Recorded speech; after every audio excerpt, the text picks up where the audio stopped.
A billionaire sits alone in a corner booth wearing a stranger's clothes in a restaurant he owns but no longer recognizes. Then a waitress sets down his coffees and slides a folded note under the saucer. Her hands are steady. Her eyes are not 6 words, whispered so quietly the room swallows them whole. I know who you are. They're stealing from you. She walks away. Takes the next table's order. Smiles like nothing happened. But in a back office 30 feet away, a man with a silver watch is already asking questions about the customer in booth 4. He knows things he shouldn't know. A daughter's, a school schedule, a birthday in February. Tonight, there will be an unmarked truck at the loading dock.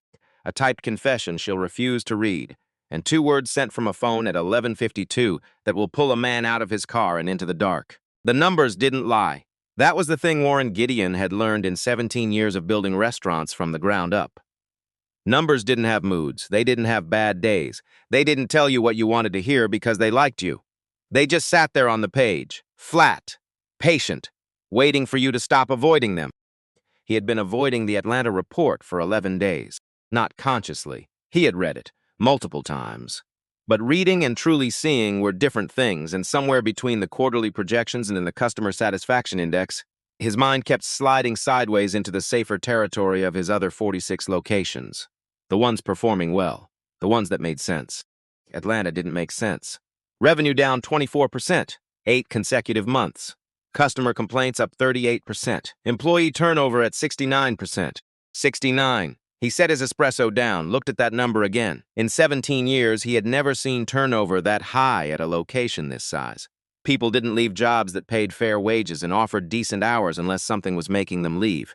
Unless someone was making them leave. He had hired consultants, revised the menu, increased the marketing budget. None of it had moved the numbers in any direction that made sense. Which meant the problem wasn't the food, wasn't the foot traffic, wasn't the neighborhood. The problem was inside the building, and he couldn't see it from New York. He pushed back from the desk, walked to the window. Pre-dawn Manhattan. Gray and indifferent, doing what it always did, not caring about his Atlanta numbers, not caring about much of anything except its own relentless forward motion. He thought about Clara. He always ended up thinking about Clara when something was wrong, and he couldn't pin down exactly what. Clara Simmons, 26 years old, waitress at his Raleigh location 4 years ago. She had come to him twice, 2 separate occasions. Said something was wrong at the location. Said she didn't feel safe. He had been in the middle of a merger with a hotel group in Phoenix, a negotiation that had taken 14 months and required every available hour of his attention. He had handed Clara's concern to the regional manager and said, "Handle it." 3 weeks later, Clara had left without notice. 2 weeks after it, he found out why she had left. Found out what the regional manager had actually been doing.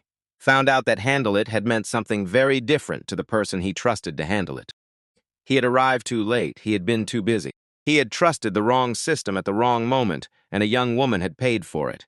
He had restructured the Raleigh management within a week. But you couldn't restructure what had already happened. You couldn't return what had already been taken. He lived with that. And standing at his window at 5:40 in the morning, looking at an Atlanta report that didn't add up, he felt the familiar shape of that weight and decided he wasn't going to let it happen again. He opened his laptop, went to the Delta website, found a 6:15 a.m. flight to Atlanta economy seat window. He booked it with the same account he used for everything because it never occurred to him to hide it. He was going to look at his own restaurant, nothing covert about that, except he didn't call his assistant, didn't schedule a formal inspection, didn't send the usual 48-hour advance notice to the local team.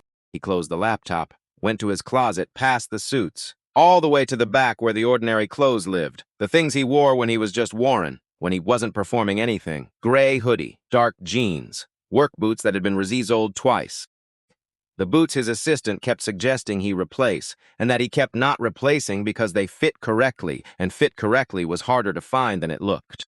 He looked at himself in the mirror, ordinary, unremarkable. A man in his early 40s who could have been anyone, good enough. He picked up the Atlanta report one more time. Read the last line of the summary section, the one his operations analyst had flagged in red. Pattern of decline inconsistent with market conditions.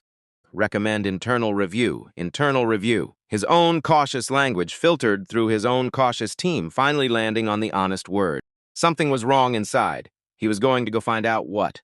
Renata Holloway had been awake since 4:47, not because of the alarm. The alarm was set for 5:15, and she had stopped needing it 3 weeks ago. Around the same time, her body had decided that sleep past 4:47 was a luxury the current situation didn't permit. She stood at the kitchen window with her first coffee of the morning and watched the street below come slowly into focus. Still dark enough that the streetlights were doing real work. A delivery truck idling at the intersection. A woman in scrubs moving at the pace of someone finishing a night shift rather than starting a day one. Normal things. The city doing what cities did before most people were awake to watch. She made herself focus on them. The truck. The woman in scrubs. The dog that appeared from somewhere, investigated the base of the streetlight with professional thoroughness, and moved on. Ordinary details. She had learned in the past 3 weeks that ordinary details were an anchor. When the inside of your head was carrying the weight of what she was carrying, you needed anchors. On the kitchen counter next to the coffee maker was a small blue notebook, dollar store spiral binding. The kind of thing you bought 12 at a time without thinking about it. She didn't look at it directly. She knew everything in it already. Bria appeared at 5:23. 17 years old, still had sleep in her eyes and her mother's bone structure and absolutely no patience for conversation before orange juice. She poured a glass, drank half of it, standing at the refrigerator, and then she was a functional human being. "Did you sleep?" Bria asked. "I slept." A pause, the specific kind of pause that meant Bria had made a private calculation and decided not to push. "Yet I made oatmeal," Renata said. "I see it." They ate at the small table by the window. Outside, Atlanta was adding light and noise in increscents. The gospel music from the apartment below theirs had started up the same playlist it always was, the kind of volume that suggested genuine conviction rather than consideration for neighbors. Between bites, Bria mentioned the paper she was finishing for AP Social Studies. The topic was bystander behavior. Why people who witnessed injustice chose silence over action. Renata's spoon stopped moving. She set it down quietly. "What did you decide?" she asked, casual voice. The voice she had been practicing. Bria considered it, the way she considered things seriously, before she spoke. "I think people stay quiet because they can't see who's strong enough to stand with them. So the calculation becomes, what's the point of standing alone?" She looked up from her bowl. "And then they feel guilty about that forever, which might actually be worse than the consequence they were afraid of in the first place." Renata looked at her daughter, 17 years old, and she had just described the last 3 weeks of Renata's life with more precision than Renata had managed in any of the conversations she'd had with herself at 4:47 in the morning. "Your grandfather used to say," Renata started. "I know what Grandpa said, then say it." Bria met her eyes. "He said doing the right thing gives you peace, even when it costs you something. Maybe especially then." Her father, James Holloway, security guard at a textile plant in Macon for 22 years. When he discovered that the floor manager was falsifying safety inspection reports to reduce costs, he reported it to the state labor board. The manager was terminated. 40 workers went home to safer conditions. 3 months later, her father was diagnosed with pancreatic cancer, completely unrelated to the report, entirely unfair by any measure. The kind of thing that made you want to argue with the universe. But he had said, in those last weeks, that he had no regrets. That the peace of having acted correctly was something that couldn't be taken back even when everything else could. Renata had carried that word like a stone in her pocket ever since. She took it out at moments like this one, turned it over. She picked up the blue notebook from the counter, slipped it into her bag, walked to the door. "Love you," Bria said without looking up from her paper. "Love you more." Factually impossible. Renata almost smiled. The bus was at the corner. She ran for it. Warren's flight landed at 9:22. He took a rideshare from Hartsfield, watching Atlanta come into focus through the window. The city had its own quality of morning light. Warmer than New York. More horizontal somehow, the way sunlight behaved in places without tall buildings to redirect it. He had the driver drop him 4 blocks from the diner instead of 2. He wanted the walk, not for exercise, for information. He stopped at a coffee shop on the corner of Pryor and Mitchell and sat at a window table for 30 minutes with a cup he didn't finish and a clear sightline to the street that would take him to state. Watched who walked past, watched the rhythm of the block. A dry cleaner that had been there long enough that the owner didn't need to unlock the door consciously anymore. The hands did it without instruction. A pharmacy, a barber shop. Good foot traffic for a Tuesday. People with destinations rather than people wandering. Nothing about the block explained the numbers in his report. He left the coffee shop at 10:40, walked the remaining 4 blocks, slowed when the diner came into view. Gideon Diner occupied the corner of State Street. The exterior was exactly as the renovation photos had shown 4 years ago when he'd approved the remodel. Red brick. Original arched windows, cleaned and reglazed. The neon sign, vintage style, the G in Gideon done in a slightly different color from the rest. He had chosen that detail himself, a small reference to the original sign on the building he'd bought. He stood across the street and looked at it for a moment. From the outside, it was everything he had wanted it to be. The kind of place that looked like it belonged to its neighborhood, like it had a story. He crossed the street and went in. The bell above the door announced him to no one in particular. The hostess near the front was looking at her phone, uniform wrinkled. Hair pulled back in a way that suggested she had stopped caring about specific details. She said, without looking up, that he could sit wherever he wanted. He chose booth 4, central sightline to the whole room. He ordered coffee from the server who came first, a young man named Danny who moved efficiently but with the particular blankness of someone running on autopilot. Not unfriendly, just absent. The way people got absent when the place they worked had stopped feeling worth paying attention to. Warren wrapped his hands around the mug and watched. The lunch rush was building. The dining room filled incrementally, and as it filled, Warren watched the staff move through it and understood within about 8 minutes why the turnover was at 69%. The servers moved with their shoulders raised slightly. A physical posture he recognized, the posture of people who were braced, who had learned to walk through their own workplace in a state of low-grade anticipation of the next unpleasant thing. The food came out slow, not kitchen slow, decision slow. The kind of slow that happened when people stopped trusting that doing their job well would lead to any particular outcome. At the far end of the counter, a woman with silver hair was working the coffee stations. 64 years old, he would estimate. She moved with the economy of someone who had performed these motions so many thousands of times that they required no conscious thought. She was refilling a regular's cup when a man came out of the back office. She stopped, didn't look up, didn't change what she was doing with her hands. Just went very still, the way animals went still in the presence of something that had the authority to harm them, and waited. The man passed without acknowledging her. She resumed pouring. Warren watched the man. 47, maybe. Silver hair, carefully maintained. A Breitling watch, Italian shoes. He moved through the dining room with the ease of someone who had decided a long time ago that rooms belonged to him by default. He stopped at a corner table. Said something that made the customer laugh. Big laugh, the kind that could be turned on and off. Regional manager, had to be. The name in the file was Conrad Spiller. Warren had read the file on the plane, standard management profile, strong quarterly reports, high efficiency ratings, the kind of numbers that looked good at a distance. He was starting to understand what they looked like up close. Then something else moved into his field of vision. A server coming from the kitchen hallway carrying 2 plates. She set them down at the window table with a precision that looked effortless but wasn't. Said something brief to the customer at that table, something that produced a genuine smile rather than the polite kind. Then turned in a smooth arc that brought her toward Warren's booth. He watched her cross the room. She moved differently from everyone else. Not faster, not with more visible effort. The difference was harder to name. She was actually present, in her body. In the room, paying attention the way you paid attention when what was in front of you still mattered to you. She arrived at his table, pulled a small pad from her apron. "Morning!" Her voice was warm in the way that professional warmth sometimes hid, and genuine warmth almost never needed to hide. "Can I get you started with anything else?" "Just the coffee for now. Maybe the pie later if the recommendation holds up." "Sam's been making it since 5 this morning. It'll hold up." She topped off his coffee, set the pot down on the edge of the table. And in the same motion, a motion so smooth and contained he almost missed it, she placed something flat beneath the edge of his saucer. His hand moved toward the coffee.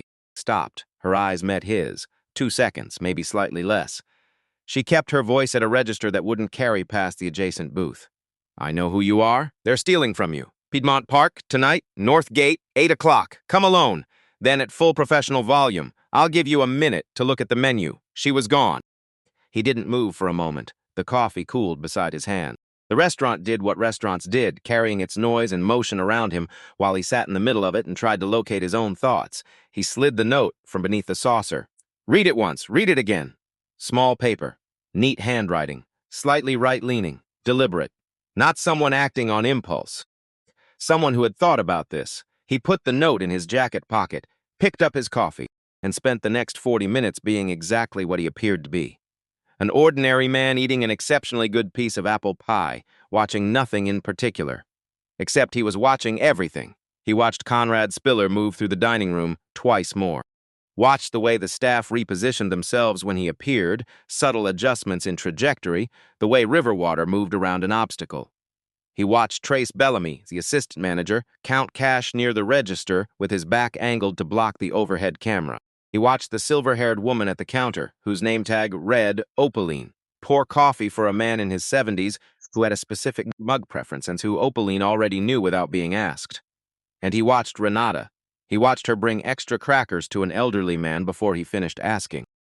Watched her sit briefly at the edge of the booth where a young woman was eating alone and crying quietly, not dramatically, just the soft crying of someone having a hard day, and say something that made the young woman's shoulders come down 2 inches. Watched her smile at Danny when they passed each other near the service station in a way that said, "I see that you're tired and you're doing fine anyway." He paid his check at 12:30, left a tip that was meaningful without being conspicuous. Walked out into the Atlanta noon. His hand went to his jacket pocket. The note was still there. Tonight. Conrad Spiller called Renata into the office at 2:15. She had been expecting it. She had been counting down to it since the moment she'd walked away from booth 4 and felt her hands begin to shake inside her apron pockets. She had let them shake where no one could see. Then she had gone to table 9 and taken an order for 2 club sandwiches and a side of onion rings, and her voice had come out exactly level. She had been managing things like this for 3 weeks. She was getting better at it. She sat down across from Conrad's desk. He remained standing, which was his preference when he wanted to establish something.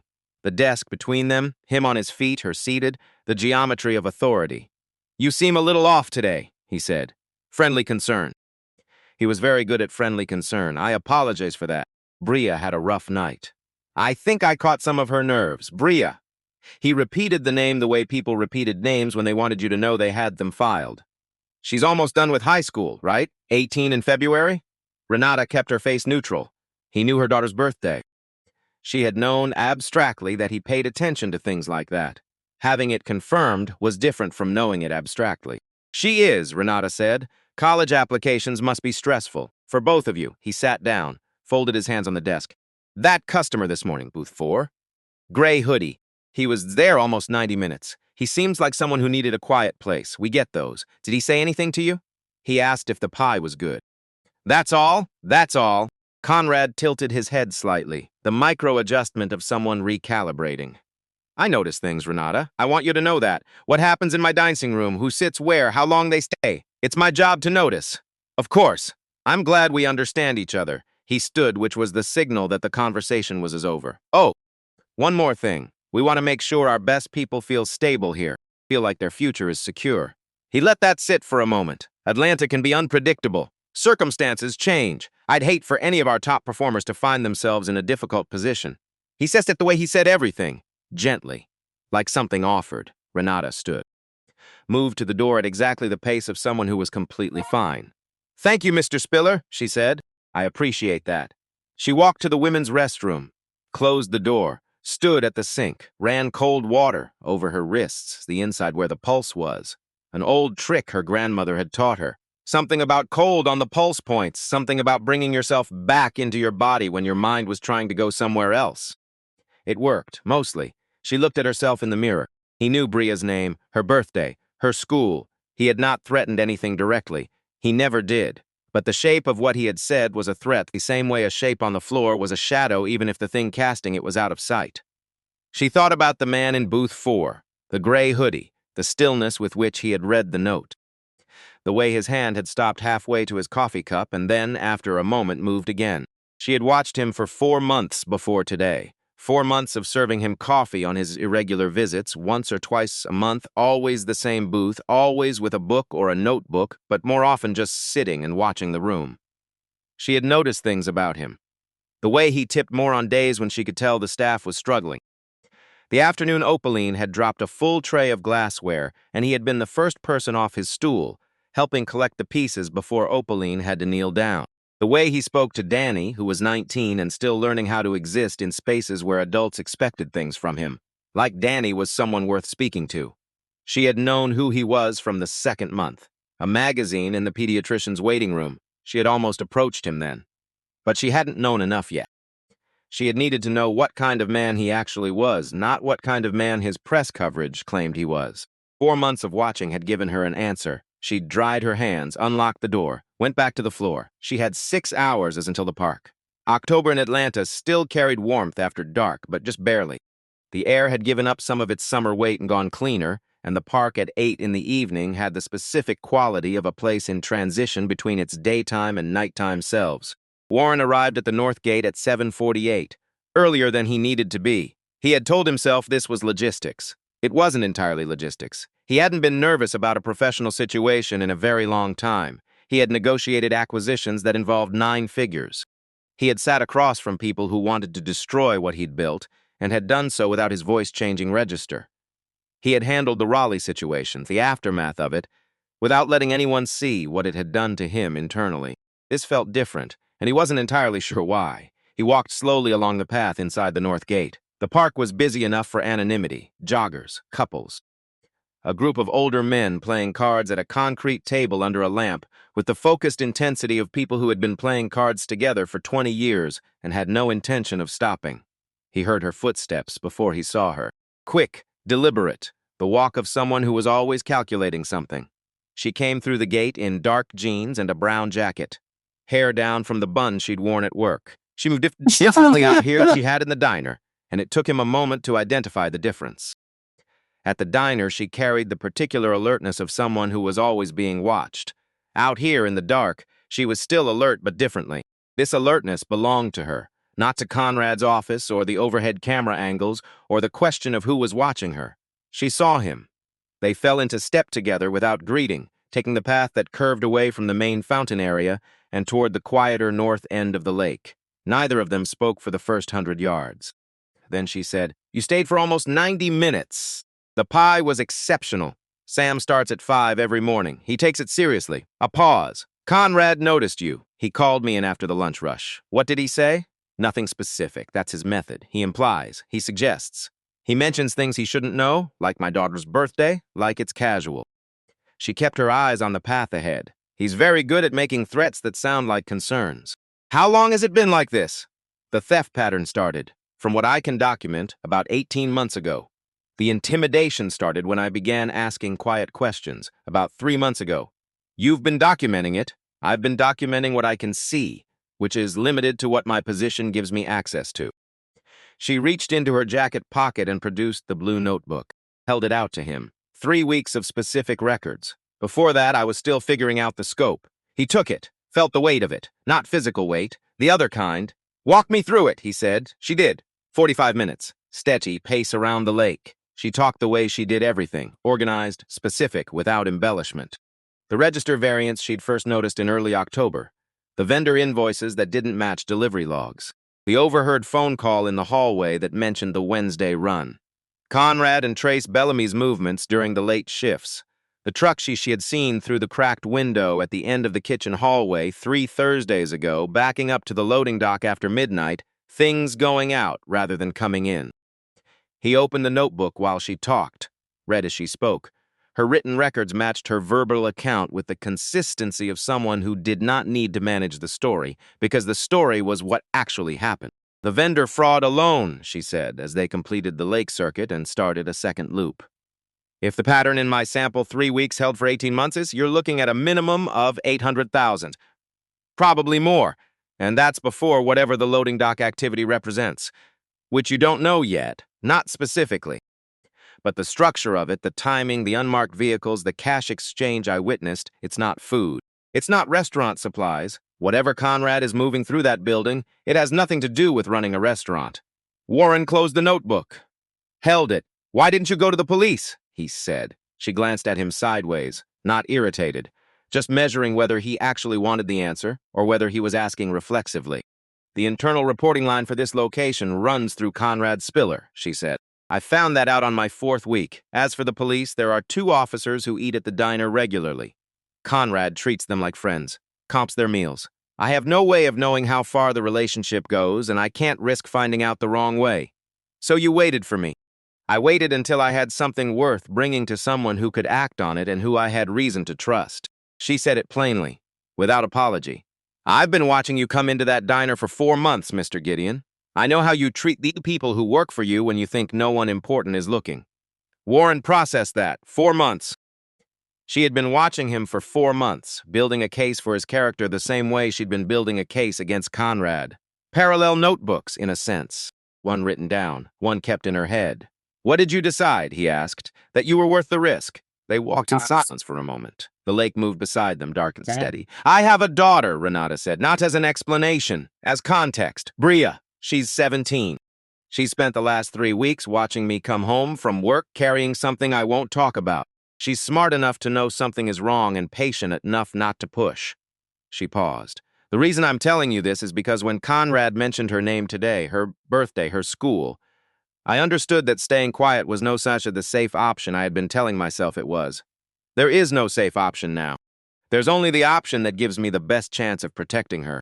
Warren looked at her. That meant coming to me, he said.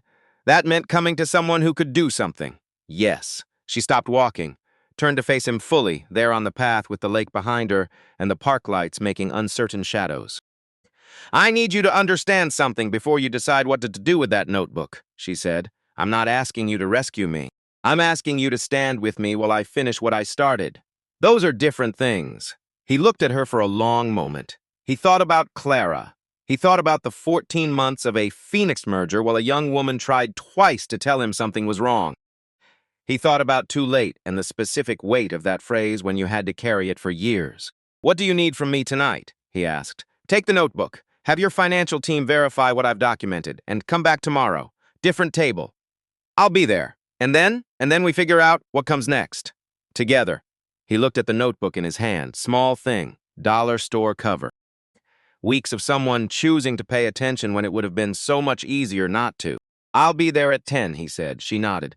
Turned toward the gate she had come through. Renata, she stopped. You said 4 months, watching me come in. Yes, what made you sure in the end? She thought about it. Actually thought, not the quick answer. The afternoon Opaline dropped the tray, she said. You were off your stool before she'd even registered what had happened. You picked up the pieces and then you looked at her, not at the mess. And you said, these things happen, not like something to say, like something you meant. She walked out through the north gate. Warren stood on the path and listened to her footsteps fade. Then he opened the notebook to the first page and stood under a park lamp and read. He stood there for a while. On his way back to the hotel, his phone buzzed. Unknown number, a single text. You just made the biggest mistake of your life. He read it, put the phone in his pocket, kept walking. He had made exactly one decision tonight, and it hadn't felt like a mistake. It had felt, for the first time in longer than he could clearly remember, like the right thing. Warren had not slept, not because of the unknown number, not because of the text. Those things he could file under variables and manage accordingly. He hadn't slept because of the notebook. He had read it 3 times, cover to cover, every entry, every date. Every number Renata had written in her neat, slightly right-leaning hand in the specific light of whatever corner of her apartment she had been sitting in when she wrote it. And the further he read, the stiller he had become, until somewhere around 2 in the morning he was sitting in the hotel chair with the notebook in his lap and the lamp on beside him, and he wasn't reading anymore. He was just sitting with the full weight of what the notebook meant. October 4th, register variance, dinner service. $340 short against her count. Trace Bellamy at the register during the final hour. October 7th, vendor invoice for Coastal Premium Meats, $4,200. No delivery recorded for that date. No receiving signature in the log. October 9th, overheard Conrad on the phone in the hallway. He said the Wednesday run is clean. Don't know what this means yet. She had written that last line. Don't know what this means yet. And then she had kept writing, night after night, shift after shift, building a record of what she witnessed with the patience of someone who understood that truth needed documentation to survive. She had done this while worrying about Bria's school fees, while working a full schedule, while living inside the daily reality of a workplace where the person with the most authority had made it clear that observing too much was a category of behavior with consequences. She had done it anyway. Warren set the notebook on the nightstand at 5:50 a.m. and called Douglas. Douglas Wren had been his CFO for 11 years. He was a precise man who arrived early, left late, and communicated primarily in specifics. He picked up on the second ring, which meant he had already been at his desk. I need everything from the Atlanta location, Warren said. Vidor invoices, purchase orders, delivery confirmations, daily register reports, every financial transaction for the past 2 years. Full audit package. How fast? End of business today. A brief pause. The pause of someone calculating how many scheduled things would need to move. I'll clear my afternoon. One more thing. I need you to pull every location Conrad Spiller has managed. His entire history with the company and anything you can find about his work before us. This pause was longer. Warren, Douglas said carefully.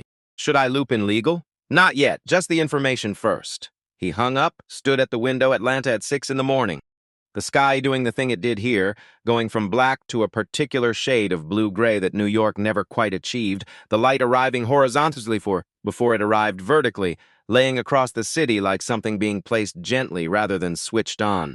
He showered, changed into the same jeans, a different shirt, got coffee from the machine in the hallway, which was terrible in the way hotel hallway coffee was always terrible, and drank it at the window while he thought. The text from last night. You just made the biggest mistake of your life. Whoever sent it knew he had met Renata, which meant he was being watched, which meant Conrad, or someone working with Conrad, had known he was in Atlanta before he walked into the diner yesterday. He thought about that. He had booked the flight on his own account, his own name, standard purchase.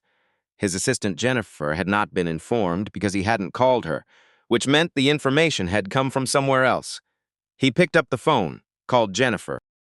She answered on the first ring, already mid-sentence about a meeting she was rescheduling for Thursday. He interrupted gently. Jennifer, last week, did anyone call asking about my schedule? My travel plans? A beat. Actually, yes. On Friday afternoon.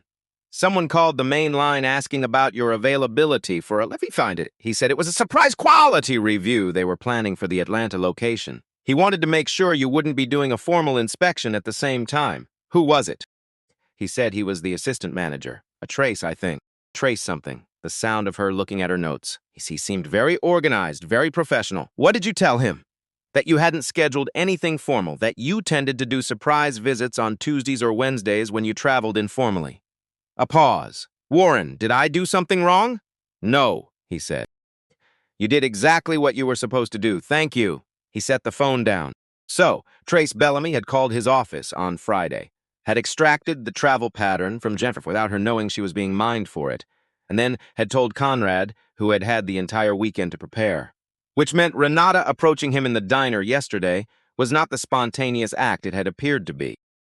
She had taken her moment when it arrived, but Conrad had been ready for the visit in a way Warren had not anticipated, and still, someone had sent that text after the park meeting, which meant he was being watched more closely than he had realized. He picked up his phone one more time, called a number he kept in a separate contact list, unlabeled except for his initials. A private investigator named Ray who had worked with him twice before on matters requiring discretion and speed. I need a background profile, Warren said. Full depth. Name is Conrad Spiller. Current regional manager at my Atlanta location. I need it by tonight. 12-hour turnaround, Ray said. Premium rate. That's fine. He pocketed the phone, drank the rest of the terrible coffee, and began preparing to go back to the diner. Different shirt. Different table. Booth 2 this time, closer to the counter, with a clear line of sight to the register and the kitchen pass-through. Same gray hoodie. He had only packed for an overnight. He was on day 2. The morning crowd was thinner than Tuesday. A few regulars at the counter. A table of nurses finishing a night shift, the specific exhaustion of people who had been competent through things most people didn't see and were now allowing themselves to be less than competent at the task of choosing what to order. They needed pancakes and quiet in equal measure. Opaline was working the counter. He watched her without appearing to watch her. 64 years old. Silver haircut, close and practical. Hands that moved with the unconscious precision of someone who had repeated these motions tens of thousands of times, who had stopped having to think about the pour, the wipe, the refill. She knew the regular in the third stool liked his coffee with the mug already warm.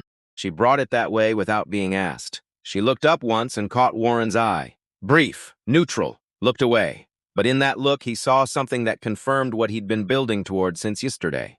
Not recognition of who he was. Something more particular than that. The look of someone who had been paying close attention to the wrong things for a long time, and had learned to make that attention invisible.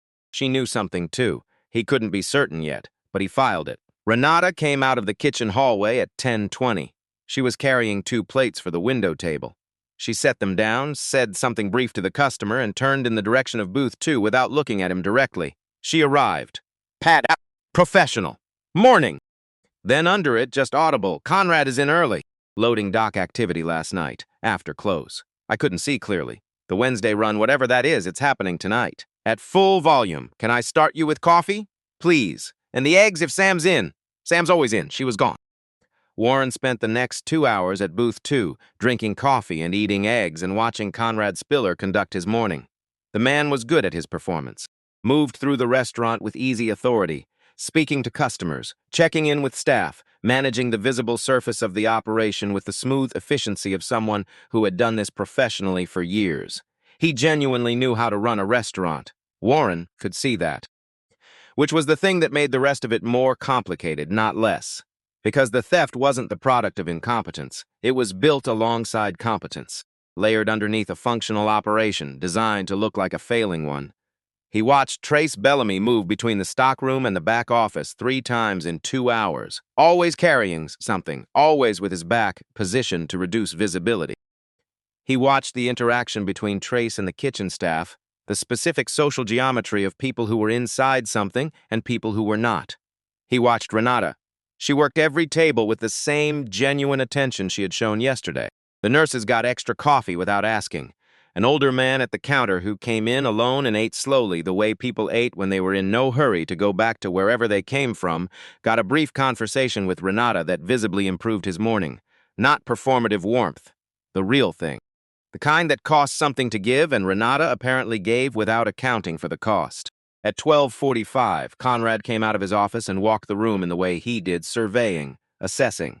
His eyes moved across the tables while paused on Warren's booth for perhaps a second longer than the others, then moved on. Warren paid his check at one, left a tip he had thought about this time. Enough to matter, not so much that it stood out. Outside, standing on State Street in the October noon, he called Douglas. "Tell me," he said. Douglas talked for 12 minutes without stopping, which was not something Douglas did.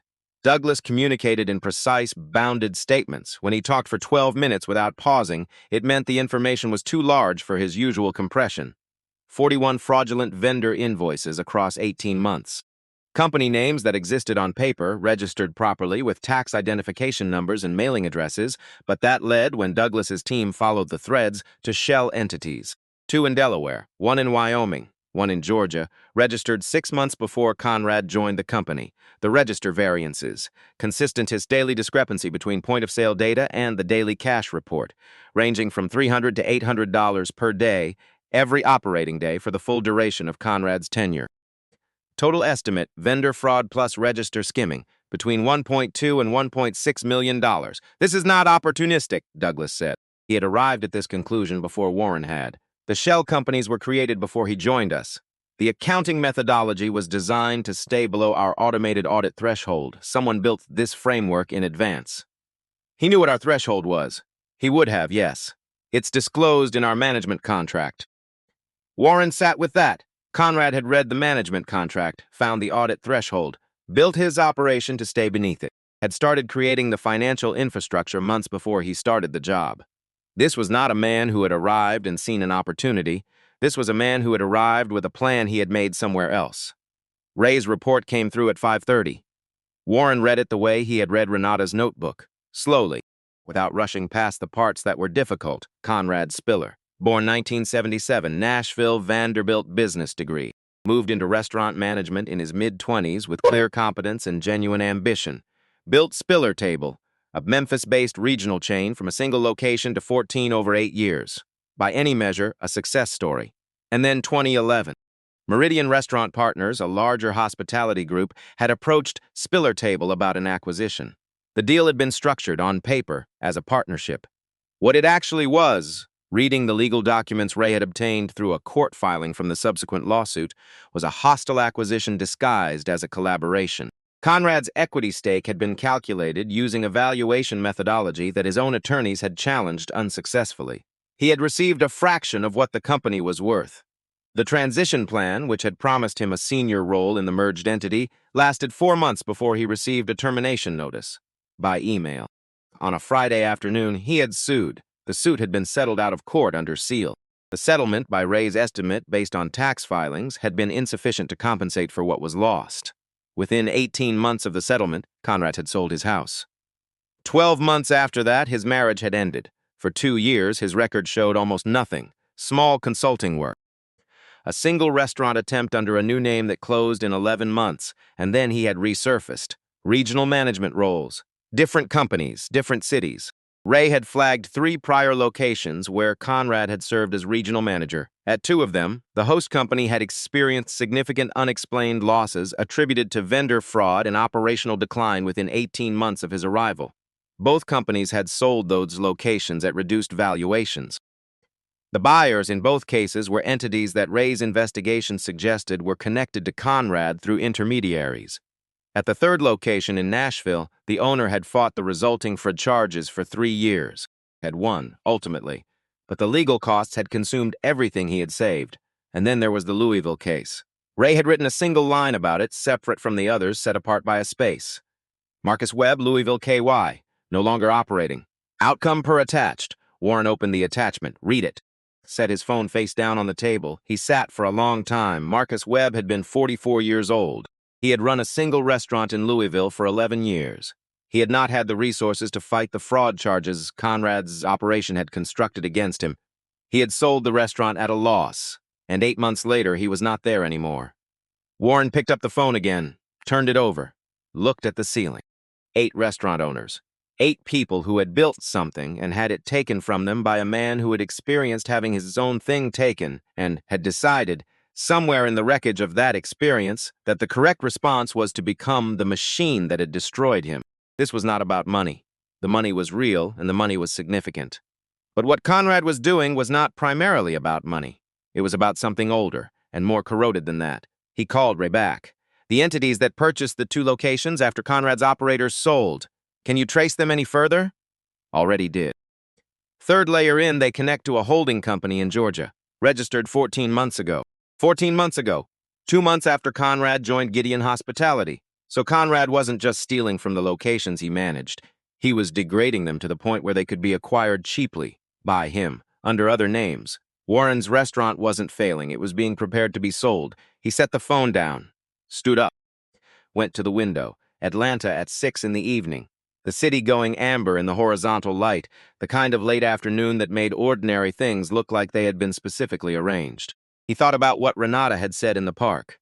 I'm not asking you to rescue me. I'm asking you to stand with me while I finish what I started. He thought about the notebook, 3 weeks of documentation, 4 months of observation before that. The daily discipline of paying attention to wrong things in a place that made paying attention dangerous. He thought about the text from last night. Someone watching. Someone who knew he had gone to the park, and he thought about tonight. The Wednesday run. Whatever that meant. Whatever came out of the loading dock under the unmarked vehicles and the cash exchange in the work light. He picked up his phone, opened a contact he had added this morning after Douglas's first call. A name Douglas had mentioned in passing, the way Douglas mentioned things he had researched without being asked to research. Darlene Foss, FBI Atlanta, financial crimes and trafficking intersection cases. He had not called it yet. He called it now. Renata got home at 6:40. She could feel it in her legs. The specific tiredness that came not from physical exertion, but from sustained vigilance. From 8 hours of performing ordinary work while maintaining a separate layer of attention underneath it. It was the kind of exhaustion that sleep didn't fully fix, because it came from something more fundamental than not resting. It came from living at a frequency higher than normal human operating range for too long. Bria was at the kitchen table, laptop open. 2 textbooks arranged with the organizational logic only Bria fully understood. Half an apple going brown at the edge, which meant she had been there long enough to start eating and then forget about it. The smell of something warm in the oven. There's chicken, Bria said without looking up. You cooked. I put chicken in the oven. That's adjacent to cooking. Renata set her bag down. The blue notebook was inside it. She had carried it to work every day for 3 weeks, always in the inner pocket, always aware of its specific weight against her side. She washed her hands. Got plates. They ate at the small table the way they always did, the city outside going dark incrementally, the gospel music from below doing its nightly thing. Bria finished half her chicken and then pushed the plate to the side with the deliberateness of someone who had made a decision. She looked at her mother directly. Tell me, she said. Not a question, an invitation with the shape of a demand. Renata set down her fork, looked at her daughter. She had been not telling Bria for 3 weeks, protecting her, keeping the weight on one side of the wall where Bria couldn't reach it. But Bria's 17 and she had her grandmother's instincts, and she had been watching Renata come home for 3 weeks carrying something invisible and heavy, and the thing about Bria was that she did not push. She waited, and she had been waiting long enough. Renata told her, not all of it. Enough. The theft, the intimidation. The man in the gray hoodie who had turned out to be the owner. The park, the notebook, tonight, and what it might mean. Bria listened the way she listened to things that mattered, without interrupting, without her face doing the dramatic things faces did when people were performing concern. Just listening, her elbows on the table, her eyes on her mother. When Renata finished, there was a moment of quiet. The man, Bria said, the owner, Warren Gideon. You've been watching him for 4 months. Yes. And you decided he was worth trusting. Yes. Based on what? Renata thought about it. Not the easy version, the true one. Based on the way he treated the people around him when he thought it didn't matter, when no one important was watching. Those are the moments that tell you who someone actually is. Bria absorbed that. Filed it. What happens tonight?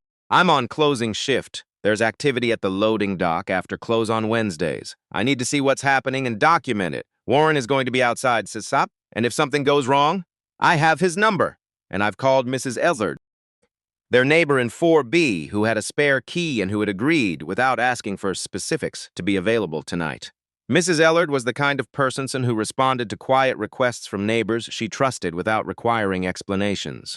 Renata had been quietly grateful for her for 2 years. Bria nodded slowly. Then she said something she had been holding, Renata could tell, since the beginning of the conversation.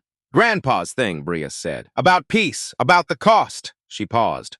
I wrote about it in my AP paper, about why people stay quiet. I said sometimes you have to be the first person to stand so someone else can find their footing. She looked at her mother. I was thinking about you when I wrote that. I just didn't know I was.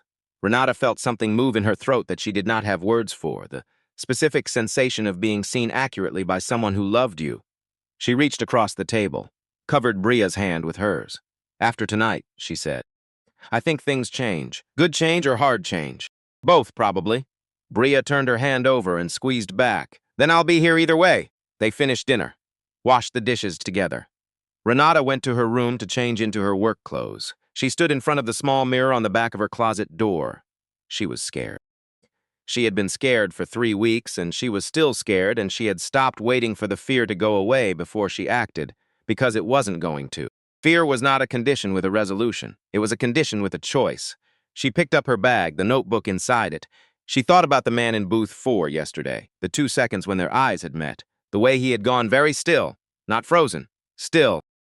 The way people went still when they were deciding something, and the decision was serious. He had come back this morning, different shirt, same hoodie, same booth 2 she'd directed him to without words. He had come back. She went out to catch the bus. The dining room closed at 10. By 10:30, the last customers were gone and the staff was moving through the closing routine with the muscle memory of people who had done this hundreds of times. Danny was counting chairs. Gloria from the morning prep shift had stayed late to help with a large party's aftermath and was now consolidating the salt shakers. Renata was doing the end-of-night inventory, working her way systematically through the checklist, clipboard in hand. Conrad had arrived at 9:15. He had told Danny he could leave early. Then he had gone to the back office and stayed there. Trace was in the stockroom. At 10:52, Renata's phone buzzed against her thigh. Warren, in position. Dark blue Accord, east side of state. Can see the loading dock from here. She texted back. Conrad arrived early. Trace in stockroom. 2 others I haven't identified came in through the back at 10:20. Warren, 4 total plus Conrad? Renata, yes. Different from 4. More people. Warren, stay visible. Kitchen hallway only if you need to. Text every 15 minutes. She put the phone away and continued the inventory. Item by item, the way you got through things that required patience, one thing at a time. At 11:07, she heard the truck. She knew the sound by now. The specific engine note of the van that came on Wednesdays, different from the morning delivery trucks, lower, less rattling, and the particular sound of tires on the alley gravel at low speed. She moved toward the kitchen, kept the clipboard. Made it look like the inventory was taking her in that direction. The window at the end of the kitchen hallway, the one with the crack, the pane that separated into a clear strip at the fault line. She positioned herself at the right angle. Looked through one van, but larger than before, and not one van. Two. She counted quickly. Conrad, Trace. The two unidentified men from earlier, plus two from the first van and three from the second. 9 people total in the loading dock area. Her breath went shallow. She brought it back deliberately. She watched as the van doors opened. The boxes coming out were different from the previous Wednesday. Smaller, more uniform. The kind of box that suggested electronics. Multiple units per box. And the men moving them were moving fast, with the coordinated efficiency of people working to a timeline.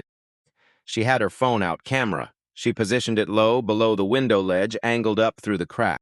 The images would be dark, but they would show the vehicles, show the activity. Show Conrad's face when the work light caught it at the right angle. She was so focused on keeping her hands steady that she almost didn't hear the footsteps, almost. She turned. Trace Bellamy was standing at the entrance to the kitchen hallway, looking at her. She held the clipboard up, automatic. I was checking the dry goods inventory. The flour count didn't match the morning log. He looked at the clipboard, looked at her phone, looked at the window behind her. Conrad wants to see you, he said. Not the voice of someone relaying an ordinary message. The voice of someone who already knew the answer to a question Conrad was about to ask. Renata walked ahead of him to the office. Her steps were the same as always, even, unhurried, every cell in her body doing something different than her steps suggested. She had managed to send one text before Trace appeared. Not the 15-minute update, just 2 words. She hoped Warren had read it. Conrad was behind the desk. 2 men she didn't know were standing near the door. The office felt smaller than it usually did, though the dimensions hadn't changed. Sit down, Renata. She sat. I've been patient with you, Conrad said. He said it the way he said most things, gently, like a teacher explaining something to a student who had repeatedly misunderstood. I've tried to be clear about what this environment requires, what loyalty looks like, what the alternative looks like. She didn't answer. I need to know who you've been talking to. He put both hands flat on the desk. And I need to know now. I don't know what you mean. Don't. The single word. Quiet. Worse than volume. I've been doing my job, she said. I've done my job every shift for 19 months. You've been watching the loading dock. I've been doing inventory in the kitchen. The hallway is part of that. Conrad looked at her for a long moment, the look of someone running a calculation and arriving at a number he didn't like. He opened a desk drawer, took out a single sheet of paper, typed, slid it across the desk toward her. Read this, he said. Out loud when I ask you to. It's a phone call. We'll record it, you'll send it, and then this situation resolves itself cleanly. She looked at the paper without touching it. Mr. Gideon, I need to tell you the truth. I was hired to approach you. Everything I told you was fabricated. The notebook is not accurate. I was paid to deceive you, and I'm leaving Atlanta tonight. Please don't look for me. She read it twice, looked up. No, she said. Conrad's expression didn't change. Renata, no. The second one quieter than the first, not from diminishing resolve, from the opposite. She had said no to things her whole life, no to the idea that her circumstances defined her ceiling, no to the version of Bria's father who had suggested that their daughter's medical complications early on were a reason to leave, no to the floor manager at the accounting firm where she'd temped who had suggested that a woman without a degree shouldn't expect to do work that required thinking. No was a word she had a long history with. This one was the most important she had ever said. You have a daughter, Conrad said, still gentle, still the voice of someone concerned. I know I have a daughter. Chicago can be unpredictable. Atlanta, she said. We're in Atlanta. A small thing, a correction. She made it because she could, because accuracy was one of the things she still controlled. Conrad looked at her for a long moment. The 2 men near the door had not moved. Trace was somewhere behind her. She could feel it, that specific awareness of a person positioned at your back. I'm going to give you some time to reconsider, Conrad said. He nodded at the man to his left. She did not see what happened next until the world tilted sideways and her cheek connected with the edge of the desk, and she was on the floor, and the pain arrived about 2 seconds after the event, the way pain always arrived, a moment too late to be useful as a warning. She got herself upright, sat in the chair. Her left cheekbone was registering information she didn't have time to process. She looked at Conrad. He looked back. She said nothing. And outside, in a dark blue Accord parked on the east side of State Street, a phone lit up with a message that had been sent 3 minutes ago before Trace had appeared in the hallway doorway. 2 words. They know. Warren read them. Read them again. He was out of the car before he had finished reading the second time. Warren had called Agent Foss from the car. Not from panic. From the specific clarity that arrived when all the variables collapsed into a single point, and the only question left was what to do about it. He had dialed the number he'd saved that afternoon. It had rung 4 times. He had been prepared for voicemail. Then she picked up. Foss. This is Warren Gideon. I called you earlier today. I remember. The situation has moved faster than anticipated. I have an employee inside the Atlanta location right now who I believe is being detained. I need to know how quickly you can have people at 847 State Street. A pause, not hesitation. Assessment, 7 minutes. I'll be there in 2. Mr. Gideon, stay outside. Let us handle the entry. Understood. He had said understood. He had meant it at the time. He lasted 90 seconds in the parking lot before he moved, not recklessness. The calculation was simple. Agent Foss had 7 minutes. Renata had been inside for longer than that already. 7 minutes was 7 minutes. He had no weapon, no authority, no backup. What he had was a phone, the building layout from the renovation files he had reviewed 4 years ago, and the specific knowledge that the loading dock door was habitually left unlatched during deliveries. He went around the east side of the building. The alley smelled like old grease and cardboard. 2 of Conrad's men were visible near the south corner, smoking, facing away from him. The work light over the loading dock threw a cone of yellow into the dark. The dock door was open, inches. He pressed his back to the brick beside it, listened. Voices from inside, muffled by the stock shelving. One of them was Conrad, the particular measured cadence of a man who never raised his voice because he had never needed to. And then, cutting through it, something that stopped Warren's breathing for a half-second. Renata's voice, saying clearly without tremor, "I'm not reading it." He pushed the door and went in. The storage areas was exactly as the renovation plans had shown it. Metal shelving floor to ceiling. Industrial supply buses. The kind of space that existed in every commercial kitchen in America, functional and anonymous, a single fluorescent tube at the far end. He moved through the shelving toward the office light. Through the gap between a stack of flour sacks and the wall, he could see into the office doorway. Conrad behind the desk, 2 men he didn't know near the door, Trace Bellamy against the side wall, and Renata in the chair, her back straight, her left cheekbone showing the beginning of something that made Warren's jaw tighten in a way he noted and set aside. Conrad was speaking. The patient tone of someone explaining consequences to a person who had not yet understood them. "This can still resolve cleanly," Conrad said. "1 phone call. That's all." "No," Renata said. Warren stepped through the office doorway. 5 faces turned. He raised his phone. Screen forward. Already connected, already live audio call he had opened in the alley before he came in. "I'd suggest everyone stay where they are," he said. The 2 men near the door moved, stopped. Because what was on the phone screen had registered. 3 faces in split screen. Douglas, his CFO, in his home office, the wall of financial documents visible behind him. His attorney, Patricia Lane, who had also been awake and waiting since his call an hour ago, and a 3rd face. A woman in a dark jacket, seated in what appeared to be a vehicle, the blue and red periphery of emergency lights already moving in the background behind her. Conrad looked at the screen, looked at Warren. Something moved behind his eyes, not fear. The specific expression of a man whose calculation had just returned an unexpected result. "Agent Darlene Foss," Warren said. "FBI Atlanta. She's been building a case on your operation for 9 months. He kept his voice level. The voice he used in boardrooms when he needed people to hear precisely what he was saying. "The vehicles outside, the men you brought in tonight, the merchandise in those vans, all of it is being documented right now by a federal team that is approximately 4 minutes from this building. A silence, the kind of silence that had a specific texture, the texture of a room full of people doing rapid recalculation. "You're bluffing," Trace said from the wall. Warren looked at him, not with aggression, with the simple steadiness of someone who had nothing to perform. "Am I?" he said. "Not a question." Trace looked at the phone, looked at the window behind Conrad's desk where the first peripheral flicker of blue and red light was beginning to show through the blinds. He looked away first. Conrad had not moved. He was standing behind his desk with his hands at his sides and his face doing something complicated. Not the performance of calm he usually managed. Something underneath the performance, showing through at the edges. Warren crossed the office to Renata's chair, crouched beside it.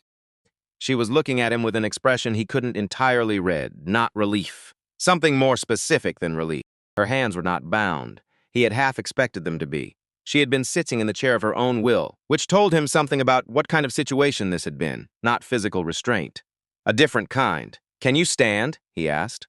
"I've been able to stand this whole time," she said. She stood. Warren straightened beside her, turned to face Conrad. Here's what's going to happen, he said. You're going to stay in this room. You're not going to touch anything, call anyone, or move toward the door. In approximately 3 minutes, federal agents are going to come through the loading dock entrance, and you're going to let them. Conrad looked at him. Really looked. The way you looked at something you had misjudged. You came back, Conrad said. I didn't expect you to come back. I know. Most people don't. Warren held his gaze. I know that too. The lights through the blinds went from occasional to constant. The sound of vehicle doors. Footsteps on the loading dock. Agent Darlene Foss came through the storage area doorway first. 51 years old, dark jacket, the movement of someone who had walked into difficult rooms many times and had learned to do it without announcement. 2 agents behind her, more outside. She looked around the office, took inventory with the efficiency of someone whose inventory was always accurate. Mr. Spiller, she said, we've been looking for you for a while. Conrad said nothing, which was, Warren thought, the correct legal decision and probably the first correct decision he had made all evening. Trey spoke instead. Several sentences. None of them helped him. The 2 men near the door were practical about it. The math had changed, and they could see that it had changed, and they made the decision that people make when the math changes. Agent Foss looked at Renata, at her cheekbone. We're going to need a statement, and we're going to need medical attention. In that order or reversed, your choice. Medical first, Warren said. Renata looked at him. The statement will keep, he said. Your face won't. She almost argued. He could see it, then she didn't. Medical first, she agreed. They walked out through the loading dock together, past the 2 vans and the boxes being documented by Foss's team, past the men in handcuffs sitting against the alley wall, out into the October night where the air was clean and cold, and the sirens had stopped because there was no longer anything to announce. Warren didn't reach for her hand. Didn't put his arm around her. He walked beside her, close enough that she could feel he was there, and that was enough. That was what she had asked for. Not rescue. Someone to stand with her. He was standing. Grady Memorial at 1:30 in the morning had the quality of a place that had seen everything. Not grim. Not dramatic. Simply experienced. The kind of institutional calm that came from being the place where the city sent its hardest nights for a very long time. Renata had a bruised cheekbone. 2 butterfly closures on her lower lip where it had split against the desk edge. Bruised ribs on the left side. The attending physician was thorough and slightly stern about ice pack protocol, which Renata received with the patience of someone who had more pressing concerns. Warren sat in the hallway outside the exam room, hard plastic chair, the kind designed to be easy to clean rather than comfortable to occupy. He needed air. He walked outside, the ambulance bay on the south side of the building. The night was still cold, properly cold now, the October air having finished whatever it had started earlier in the evening and arrived at something final. He stood under the overhead lights with his hands in his jacket pockets and let the cold do what cold did, which was clarify things. He thought about Conrad. Not with anger. He had expected anger, and what he found instead was something more complicated. The investigator's report had laid out the architecture of a man who had built something real. Spiller table, 14 locations, 8 years, genuine effort and genuine love for the work, and had had it taken from him in an email on a Friday afternoon. An email. Like a notation on an administrative list, Warren had been in enough boardrooms to know exactly how those decisions got made. The acquired company's management was always the cleanest line item to cut, most efficient, easiest to justify in the restructuring language that lawyers and accountants use to make the terrible things sound procedural. Conrad had experienced the full weight of that procedure, and then he had spent 13 years becoming it. That was the thing Warren kept returning to, the specific tragedy of it. Not that Conrad had become cruel, but that the cruelty was so recognizably shaped by the wound. Every restaurant owner he had targeted was a version of the man who had sent that email. Every location he had degraded was a version of Spiller table being handed to strangers who hadn't built it. He understood that. He didn't excuse it. Understanding and excusing were different operations. He thought about Marcus Webb in Louisville, about the name in Nashville that led nowhere. He thought about Clara, about the Raleigh location and the 14 months of Phoenix merger and the moment when handling it had meant nothing was handled. He had come to Atlanta because he couldn't arrive too late again. And he hadn't, but the cost of other people's too late moments was already paid and could not be recovered. Marcus Webb's restaurant, the 8 owners, the one who hadn't survived the losing. He stood outside in the cold and let himself know the full weight of that, not as guilt. The specific responsibility of someone who had the resources to fix systems and had not fast enough Then he went back inside. Agent Foss was in the hallway when he returned. Dark jacket. The contained efficiency of someone who had been awake this long before and had stopped treating it as unusual. She looked at him with the directness of someone who didn't soften professional conversations unnecessarily. Conrad and Trace Bellamy are processed, she said. The two primary men from the loading dock crew are cooperating. The merchandise in the vans is confirmed stolen electronics, 3 different retail theft operations feeding into Conrad's distribution network. How long has this been running? The network across multiple restaurant locations, at least 4 years. Conrad's version, the one that layers financial fraud on top, about 3 years. She opened a small notebook. Your Atlanta location was one of 6 active distribution points. We hit 3 tonight. The other 3 are being taken down in the next 24 hours. The previous cases, the restaurant owners. That's a longer conversation. But it's on the table. A pause, not hesitation, something more considered. I want to ask you something. Go ahead. How did you know the video was false? Warren had been waiting for this question. She doesn't talk with her hands still, he said. In the video, both hands were flat on her thighs, perfectly still. In every real conversation I've had with Renata Holloway, her hands are part of how she thinks. When she explained something, her hands were always part of it. He looked at the floor. The video had the right face and the right voice, but it didn't have the right hands. Foss looked at him for a moment. That's observant. She showed me what observant looked like. I was catching up. Foss closed her notebook. One more thing. The case file. How it was opened. She said it in the way Douglas mentioned things he had researched without being explicitly asked. We received a communication approximately 3 months ago, before your involvement. Documentation of irregular financial activity at the Atlanta location. Dates, amounts, descriptions. A pause. The handwriting was neat, slightly right-leaning, sent from a mailbox on the south side of Atlanta. We couldn't identify the sender, but the material was credible enough to open the file. Warren looked up. I'll follow up on that, he said. I thought you might. She moved toward the exit. Mr. Gideon, the people who work in that building did something that most people in that position don't do. Make sure that's reflected in what comes next. She left. Warren was still standing in the hallway when Bria arrived at 2:07. Mrs. Ellard from 4B had driven her. Bria came through the hospital doors in her coat over her pajamas, and when she saw Warren standing there, she stopped 4 feet away. She looked at him, top to bottom, the inventory look of someone who needed to assess quickly and accurately. She's okay, he said. Bruised cheekbone, 2 closures on her lip, bruised ribs. Nothing that requires him more than tonight. Bria breathed, one long, controlled exhale. Which room? 3. They're finishing up. She moved toward room 3, then stopped, turned back. You didn't leave, she said. I was here when she came in. That's not what I mean.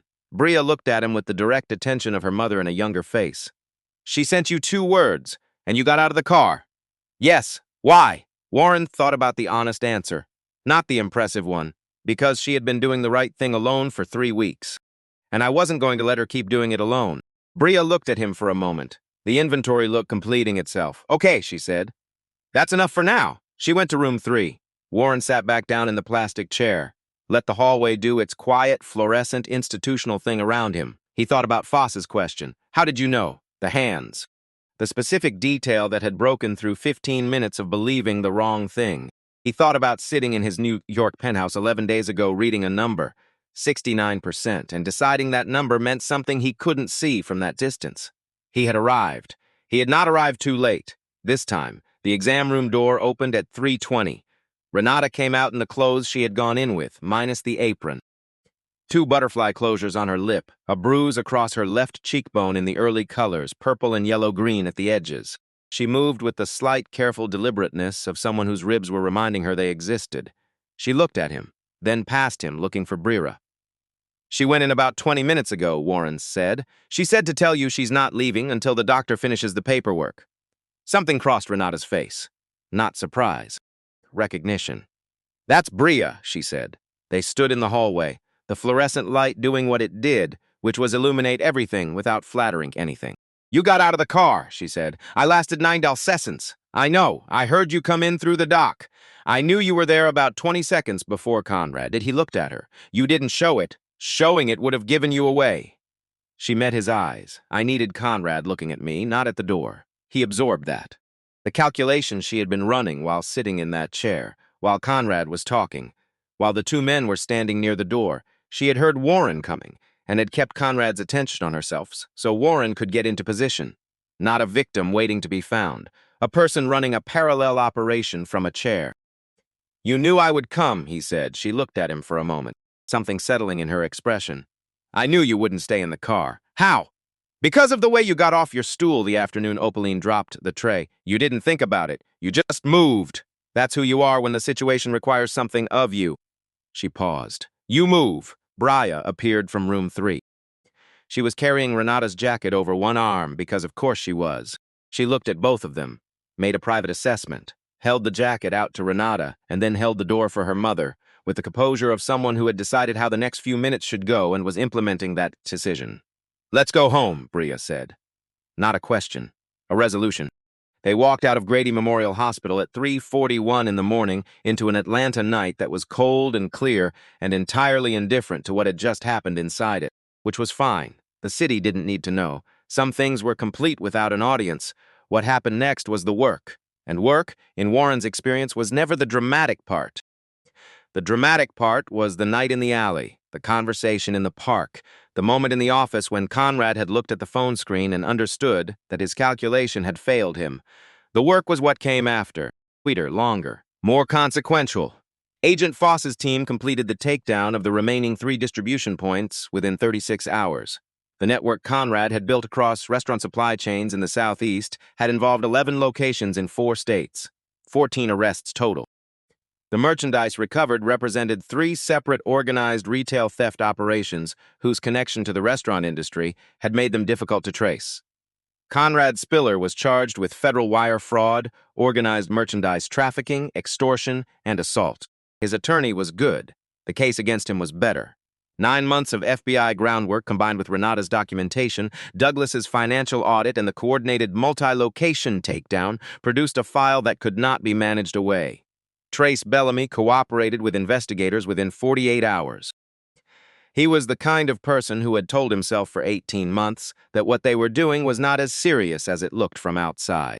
The problem with that particular conversation was that you could only sustain it until you couldn't anymore.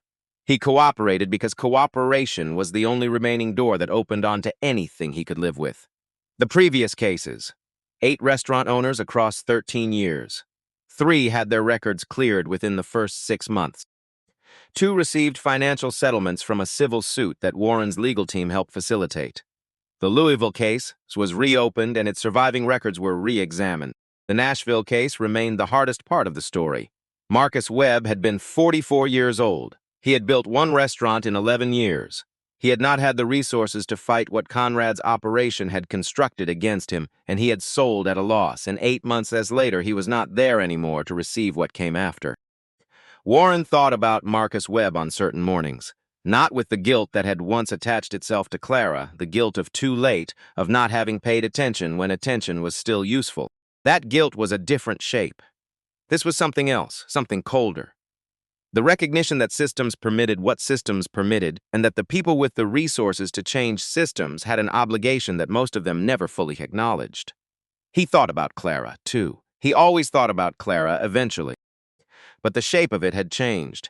He had come to Atlanta because he couldn't arrive too late again, and he hadn't. Not this time. Not for Renata. Not for Opaline. Not for Danny or Sam or Gloria or the 19 other people who had been working inside Conrad's operation and had deserved better from the system they were part of. Clara had taught him what too late felt like. Atlanta had taught him what not too late required. Both things were true. Both mattered. He held them side by side and got back to work. He started with the reporting structure. The changes to Gideon Hospitality Group were substantial and implemented starting the following month. An independent reporting line, completely separated from regional management, accessible to every employee at every location, anonymous. Reviewed by an external ethics board that reported directly to Warren and to no one beneath him in the management chain. The management contracts were revised. Regional managers no longer had access to the audit threshold parameters. Cross-location financial review happened monthly rather than quarterly, conducted by a rotating team rather than one permanently assigned to a single location. Employee equity, small percentages, but real. Every full-time employee after 1 year received a stake in the location's annual performance, and Opaline. He had gone to her 3 weeks after the arrests. A quiet Tuesday morning, the diner between rushes. He sat at the counter, and she poured coffee without being asked, which was her way of saying she already knew this was a real conversation. He asked her carefully about the letter to the FBI. She poured the coffee, set the pot down, looked at the surface of the counter for a moment. "I went 3 months before you came," she said. "I didn't know if it would do anything." I'd been watching that man operate for 8 months, and I was 64 years old, and I had run out of patience for believing that waiting was the responsible choice. "Why didn't you say anything when I came in?" "Because by the time I knew who you were, Renata had already made her move." She looked at him steadily. "She had better evidence than I did. She had access I didn't. What I sent was enough to open a door. What she built was what walked through it." Warren was quiet for a moment. "What made you send it?" After 8 months of saying nothing, Opaline considered the question, not quickly. "I thought about the people who had worked here before Conrad came," she said. "The ones who had left because they couldn't stand it anymore. I thought about a prep cook named Alvin, who had worked here 11 years and left in March without saying goodbye to anyone because he was too ashamed of being scared. She picked up a cloth, wiped the counter. I thought, Alvin shouldn't have had to carry that shame. That wasn't his to carry. And I had been standing here letting him carry it." She set the cloth down. "So, I wrote the letter." Warren looked at her. "I want to create a role," he said, "employee welfare representative for this location. It would formalize what you already do, what you have always done. Make it official, put it on the org chart with its own salary and its own reporting line to the ethics board." Opaline looked at him for a long moment, the assessment of someone who had seen enough promises dissolve to take none of them on faith. "It's about time," she said. And then she went back to the coffee because a cup at the far end of the counter was getting low. Renata started at the corporate office on a Monday in February. She had interviewed with Douglas Wren on the preceding Thursday. Warren had arranged the interview and then removed himself from the process entirely, which had required more conscious effort than he had expected. Douglas had interviewed her for 50 minutes. He had given her a sample financial model with 3 embedded errors of varying subtlety. She had found all 3 in 18 minutes and had then asked, unprompted, about a fourth thing that was not an error but was an inefficiency that suggested a modeling assumption worth revisiting. Douglas had called Warren that afternoon. "She starts Monday," he said. "I thought you'd want time to. She starts Monday." She started Monday. Her schedule was Tuesday evenings, Thursday evenings, and Saturday mornings at Georgia State. The financial analysis coursework that she had walked away from 7 years ago for reasons that had been real and necessary, and that she was not going to spend time regretting. She approached the gap in her education the way she approached the blue notebook, methodically, 1 page at a time. The work was hard in places. She sat with the hard places rather than moving around them. 3 weeks into the role, she submitted a proposal to Douglas, a cross-location employee feedback system. Quarterly, anonymous, with aggregate reporting that went directly to Warren. She had written it on a Thursday night after her class, at the kitchen table with Bria's textbooks on one side and her own on the other. Douglas had reviewed it on a Friday afternoon and sent Warren a 2-line email. "Review the Carter proposal when you have a chance. I should have thought of this 2 years ago." Warren had read it on Saturday morning and felt the particular combination of pride and humility that arrived when someone showed you clearly how much better things could be. He called her. She was at the library at Georgia State. "The proposal," he said. "I know it's outside my current job description. Douglas wants to implement it across all 47 locations by Q3. A pause. Brief. That's faster than I expected. He's annoyed he didn't think of it first. That's always when Douglas moves fastest." Warren paused. "It's a good piece of work, Renata." "It's a logical piece of work." The data pointed toward it. "Those are often the same thing." She was quiet for a moment. He could hear the ambient sound of the library around her, pages, the hum of climate control, the particular hush of people engaged with information. "I'm going to be here another 2 hours," she said. "If you wanted to have coffee after." "Not a work coffee," he said. He had been building toward this sentence for 3 weeks, and he was going to say it directly. "I mean, not about work." Another pause. Longer. "There's a place on Ponce de Leon," she said. "Good coffee, neutral ground. 7 o'clock? 7 o'clock." He put the phone down, looked at the wall of his office for a moment. Then he got back to work. Because there was still work to do and the work mattered, and that was not going to change, and he didn't want it to. Bria's acceptance to Emory University arrived in March, full merit scholarship. Intended major, public policy with a minor in ethics. The letter came on a Thursday while Renata was at the office. Bria sent a photo of it as a text. No caption, just the image.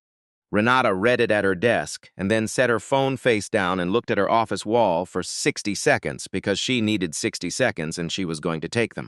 Then she called Bria. Mom, I'm so proud of you I don't have a word for it. You just used 12 words? I'm working with limited resources. I've been at this desk since 8. Bria laughed. The full version, the one that sounded like her grandfather. She called Warren after she called Bria. It was not a professional call. They had been having calls that were not professional calls for about 6 weeks by then, and they had arrived at them gradually, the way you arrived at things that were worth doing. Neither of them had rushed it. Bria had been very clear that rushing was not what the situation called for, a position she had stated directly to Warren on the occasion of their second dinner, which he had found entirely reasonable and had said so. When Renata called and told him about the scholarship, he said, "She's going to run something important someday." "She's going to run several important things," Renata said, in sequence. "How do you feel?" She thought about the true answer, not the easy one. "Like I can breathe," she said. "Like something I've been carrying has put itself down. The renovations had kept everything worth keeping. The original bones of the building, the arched windows, the checkered floor, the chrome counter stools. Sam's kitchen, which had been upgraded with equipment Sam had selected himself and been characteristically particular about. The framed photographs of Atlanta's history on the walls, cleaned and releveled and joined now by something new. Photographs of the staff. Not the posed corporate headshot kind. Photographs taken on regular days, people in motion, doing the work. Opaline pouring coffee, caught at the precise angle where the light through the east window turned the steam visible. Sam at the prep counter at 6 in the morning, not aware the camera was there. Danny, who had been promoted to shift supervisor in February, explaining something to the new hire at the service station, his hands making the same expressive motion he always used when he was trying to help someone understand. Underneath each photograph, a name, a number of years, a line of text.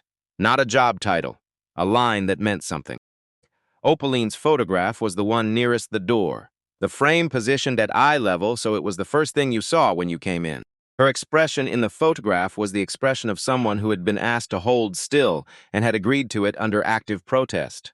38 years beneath her name. And below that, the line Warren had added without telling her first. Small things add up. She had complained about it for exactly 4 minutes the day the frames went up. Said it was sentimental, said she didn't need her words on a wall. Said whoever had authorized this had too much time on their hands. Then she had gone back to the coffee because a cup at the far end of the counter was getting low. Warren arrived at the diner at 8:45 on the Saturday morning in April, not to inspect. Not to review numbers or meet with Marcus, the new regional manager, a man of 40 who had come from the Nashville location and who approached the job with the understanding that his primary obligation was to the people under him, not the numbers above him. Warren arrived because he wanted to be there. He sat in booth 2. His regular place since the second morning. The corner booth belonged to the version of himself who had arrived not knowing what he would find. He didn't need to be that version anymore. Opaline appeared with coffee before he had finished settling in. Black, without being asked. She had decided months ago that this was his order, and she was not entertaining alternatives. "Morning," she said. "Morning. How's the new hire?" Talkative. She refilled the sugar dispenser at the end of the table. "But she listens, that's the part that matters. You're training her? I'm working near her. She's learning things. Whether she's being trained is her business." She moved back toward the counter. Warren watched her go. He had never confirmed the letter directly with her, had not asked her to confirm it. The thing about Opaline was that she had done what she had done, and she did not require acknowledgement for it. The acknowledgement was in the photograph on the wall and the role on the org chart and the fact that the building she had worked in for 38 years was still standing and run correctly. That was the acknowledgement. Everything else was surplus. Renata arrived at 9. She came through the front door in dark jeans and a jacket the color of old copper. Her hair down. The bruise on her cheekbone had resolved weeks ago into nothing visible. She moved through the diner with the ease of someone who knew every corner of a place well enough not to have to think about navigating it. She slid into the booth across from him. Opaline appeared without being summoned, set a second coffee down, and left again in the way of someone who had no interest in the dynamics of the situation, and also every interest in the dynamics of the situation. They sat with the coffees for a moment. The morning light came through the front windows and lay in strips across the table between them. "Douglas sent the Q1 numbers," Renata said. "I saw them yesterday. Revenue up 19%. You're not going to react to that. I'm reacting internally. She looked at him over her coffee. The feedback system launches across all locations next month. Marcus has been briefing the staff on how it works. 2 employees already used the anonymous line to flag a scheduling conflict they'd been sitting with for 2 months. She paused. A scheduling conflict. Not a crisis. Not a crime. Something ordinary that was making their lives harder that they now had a way to say. That's the point. I know. I'm just saying it out loud because I want to hear how it sounds. How does it sound? She thought about it, genuinely, like something that should have existed before. He looked at her across the table. The morning light was doing what morning light did in this building, warm and specific, the kind that revealed rather than flattered. He had been looking for the right way to say the thing he wanted to say for several weeks. He had decided, sometime in the past few days, that there was no right way. There was only the honest way. I want to tell you something, he said. That has nothing to do with the numbers or the feedback system or anything professional. She set her coffee down, gave him the full attention she gave to things that mattered. The last 6 months have been the most purposeful I can remember, he said. Not because of the case or the investigation or the changes we've made. Those things are real and they matter. But the reason the last 6 months have been what they've been is you specifically. He said it without hedging, without the social softening that made difficult things easier to say, but less true in the saying.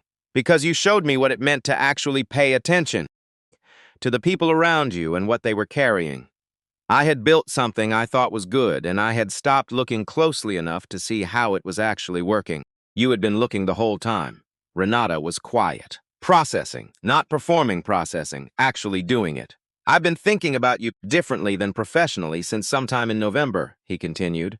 I've been waiting to say it until we were past the immediate weight of everything. We're past it now. So I'm saying it. She looked at him for a moment.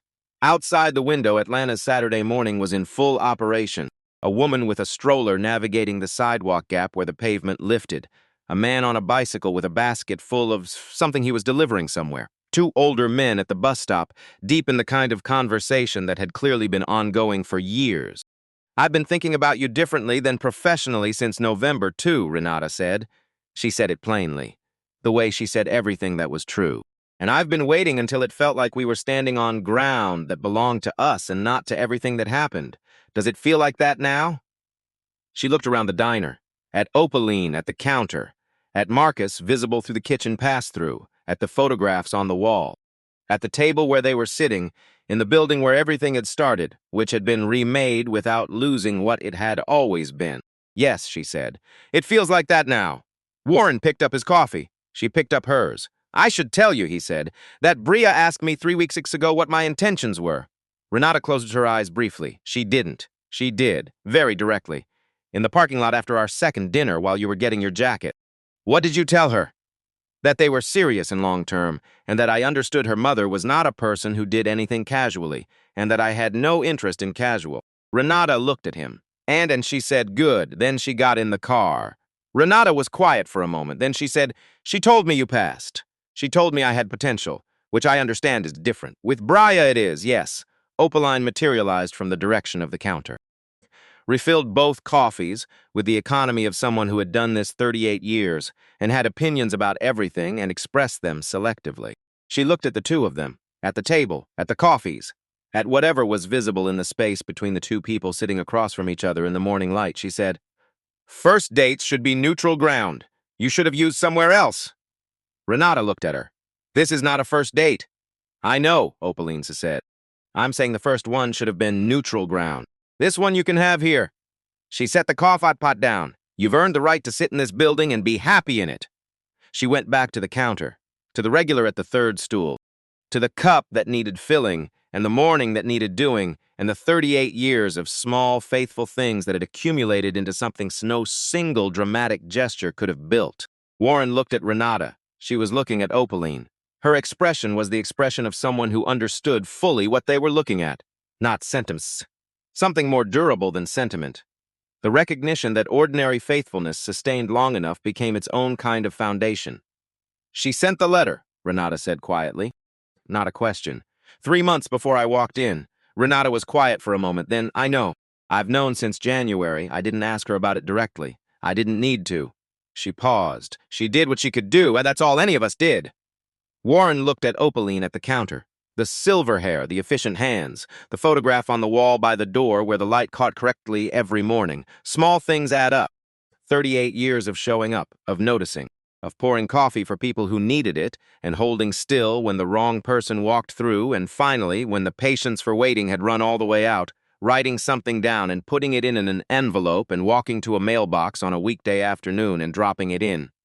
No announcement, no witness, no certainty that it would lead anywhere. Just the thing she could do. Done. And here they were. Warren picked up his coffee. Renata picked up hers. Outside Atlanta's Saturday kept going, ordinary and continuous, full of people carrying things no one else could see, full of small decisions made in private that added up over time into something larger than any single moment. The diner filled around them.